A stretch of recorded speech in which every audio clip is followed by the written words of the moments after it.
It was an amber-hued day, beautifully arranged as if crafted by an artist.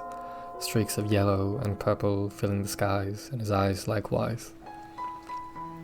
They shone at him, as he knew this day would be special.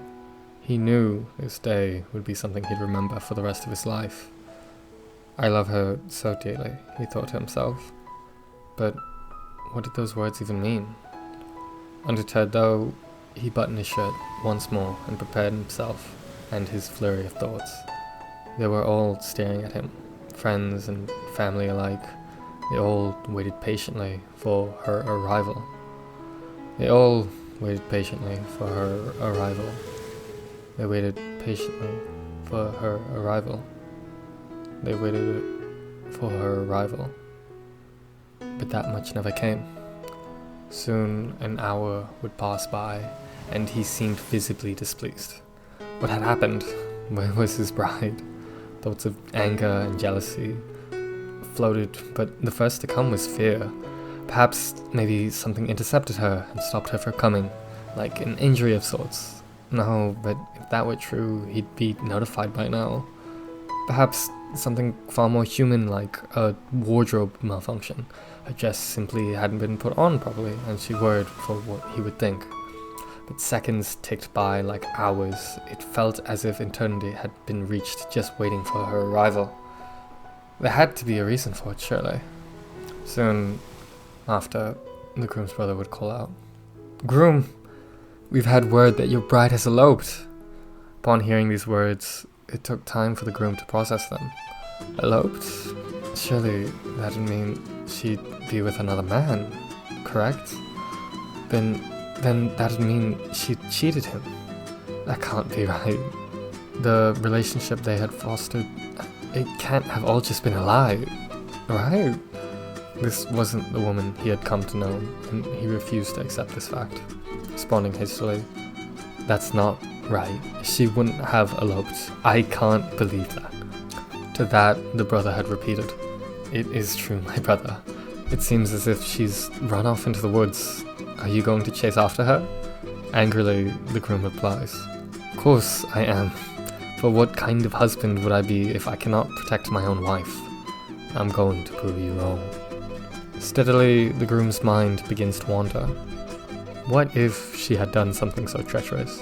What if she had been double-crossing him the whole time? Anger festered itself deep inside of him, and it was the only thing he could think of. She had ruined this perfect day for him. And for what? Another man? Senseless. This wasn't the woman he knew. He was going to retrieve her. Grappling onto a saddle, he brought himself upward by horseback, charging forward into the forest where his bride lay. His eyes knew nothing but the red that filled them. He didn't know what he'd do when he saw her, but he knew it'd be anything but pretty. The atmosphere grew darker and darker, and so too did his desperation. Huffing and panting, the horse's bridle became undone slowly and slowly. The forest became far too thick to navigate by horseback, and he was to leave the fall by a tree. Soon, the forest was to be covered by moonlight. Seeping through the cracks of the leaves, he saw something move. Something oddly familiar. He recognized the scent. It was his past lover.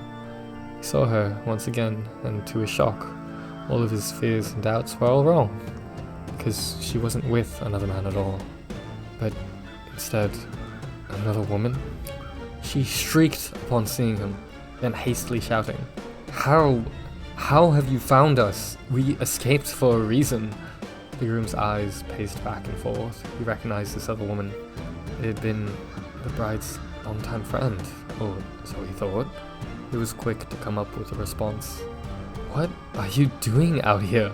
How could you have done this to me? Had you even registered how I'd feel this whole time? How selfish are you? Now come back and let us finish what we've started. Or else." The bride's eyes shrunk in terror. It had seemed as if the groom had grown 3 times her size, and was going to swallow her whole. That was until the bride's partner came between the two and responded to the groom's dialogue. "Selfish of her? How selfish of you? You've done nothing but control and dominate her in every part of her life. And now she chooses to stand up for herself and leave you? That makes her selfish? For having her best interests in mind? The tensions between the two were growing, and the groom was furious to his response. If she'd have wanted to run away in the first place, why agree to marriage? Why make all those empty promises to me? Why not cut me off before we'd agree to all those things beforehand?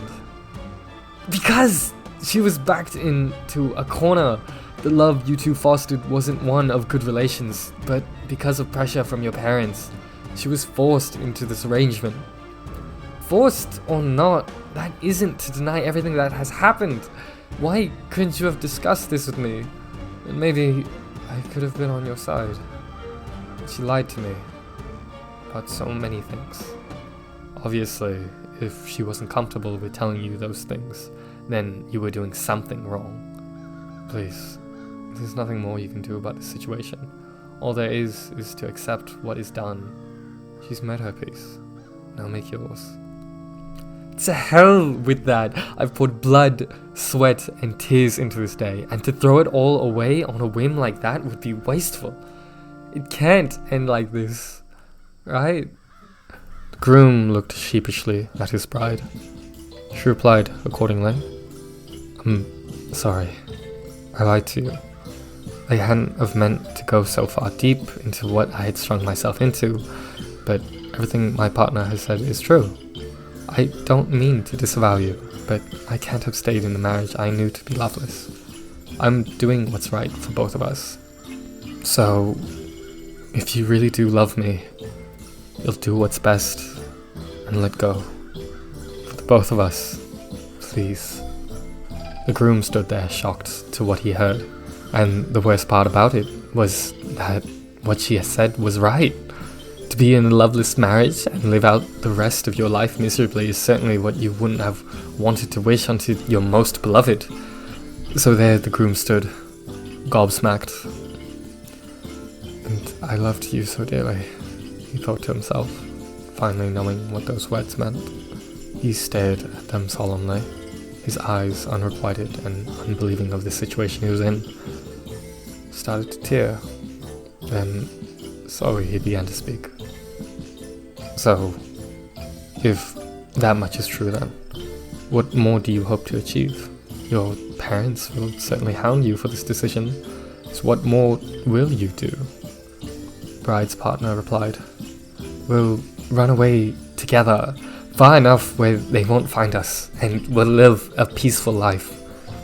And what happens when you discover your love is a lie? That your partner never really loved you, that everything you know is wrong. Taken aback, the partner hoisted herself backwards, disgusted almost, then realizing the true weight of his words, and confidently she says to him, It won't matter. No one can be right all the time, but what really matters is what you feel in the present. Everything you know in the present. The objective reality doesn't exist to us. We're human, after all. Pain and suffering are part of the experience. You need to accept it sometimes. I'm sorry that you couldn't have gotten your way, but that's just how it is sometimes. Goodbye, groom, and I hope the best for your future endeavors. The two parties stare at each other longingly, finally understanding each other's feelings, and for once, the night is still. The two parties smile at each other and wave their goodbyes. The groom's mind filled with regret and despair, as well as a small seed of hope, lumbers out of the forest weakly and faints. The next day over, the morning had come. The groom laid there staring at it, a boundless blue sky with not a cloud to be seen. It was the new day. It was new beginnings.